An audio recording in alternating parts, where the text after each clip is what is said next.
Hello viewers, அஸ்ஸலாமு அலைக்கும். Chettinad chicken masala எப்படி செய்கிறேன்னு வாங்க வீடியோக்குள்ளே போய் பார்க்கலாம். 1 ஸ்பூன் அளவுக்கு கொத்தமல்லி எடுத்துக்கணும். அது கூட காரத்துக்கு 6லேருந்து காஞ்ச மிளகாய் எடுத்துக்கணும். அது கூட சோம்பு 1/2 ஸ்பூன் அளவுக்கு எடுத்துக்கணும். மராட்டி முக்கு 1, கடலப்பருப்பு கொஞ்சமாகவும், அப்புறம் கிராம்பும் பட்டையும் சேர்த்துக்கணும். அது கூட மிளகும் சேர்த்துக்கணும்.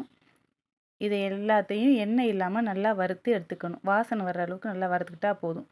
அது வறுத்ததுக்கப்புறம் சூடு ஆறுனதுக்கப்புறம் ஒரு மிக்ஸி கப்புக்கு மாற்றி அதை பவுடர் மாதிரி அரைச்சி எடுத்துக்கலாம். இந்த மாதிரி இருக்கும். அப்புறம் ஒரு கடாயை காய வச்சு அது தேவையான நல்லெண்ணெய் சேர்த்துக்கணும். அதில் பட்டையும் கிராம்பும் சேர்த்துக்கணும்.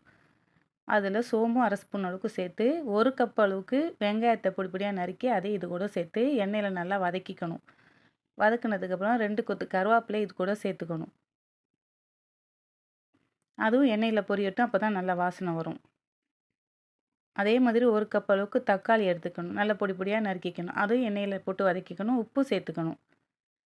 இப்போ கொஞ்சம் நல்லா வதங்கினதுக்கப்புறம் மஞ்சத்தூள் போட்டு க்ளீன் பண்ணி வச்ச சிக்கனை இது கூட சேர்த்துக்கணும். அதை எல்லாத்தையும் நல்லா மிக்ஸ் பண்ணி கொஞ்சம் நேரம் மூடி வச்சிடலாம். ஒரு 2 நிமிஷம் மூடி வச்சுக்கலாம். 2 நிமிஷத்துக்கு அப்புறம் பார்த்தா இப்படி இருக்கும். அதுக்கப்புறம் அரைச்சி வச்ச பவுடரை ஒரு 3 ஸ்பூன் அளவுக்கு இது கூட சேர்த்துக்கணும்.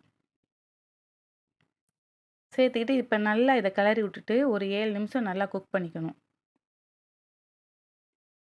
இது கிளறும் போதே பார்த்தீங்கன்னா ஸ்மெல்லாம் சூப்பராக இருக்கும். இதே மாதிரி நீங்கள் ட்ரை பண்ணி பாருங்கள், நல்லாயிருக்கும். இதை இப்போ நம்ம மூடி வச்சுக்கலாம்.